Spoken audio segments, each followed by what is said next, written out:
প্রতিশোধ প্রতিহিংসার রাজনীতি বাদ দিতে হবে। প্রতিশোধ প্রতিহিংসা দিয়ে কোনোদিন কোনো কিছু হতে পারে না। প্রতিশোধ প্রতিহিংসার রাজনীতি বাদ দিয়ে জাতীয় ঐক্য করলেই সম্ভব।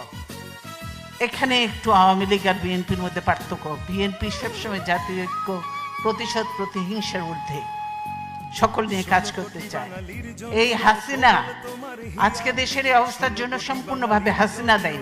কারণ হাসিনা, এই যে আমি শ্রদ্ধার সঙ্গে স্মরণ করব, বিশিষ্ট সাংবাদিক ছিলেন, বিবিসি সংবাদদাতা ছিলেন সিরাজুর রহমান সাহেব, তাকে আমি শ্রদ্ধার সঙ্গে স্মরণ করছি। আমি খুব ভালো মানুষ ছিলেন, মুক্তিযোদ্ধা ছিলেন সিরাজুর রহমান সাহেব। তিনি তার ইন্টারভিউ নিচ্ছিলেন এবং বলেছিলেন, আমি বাংলাদেশে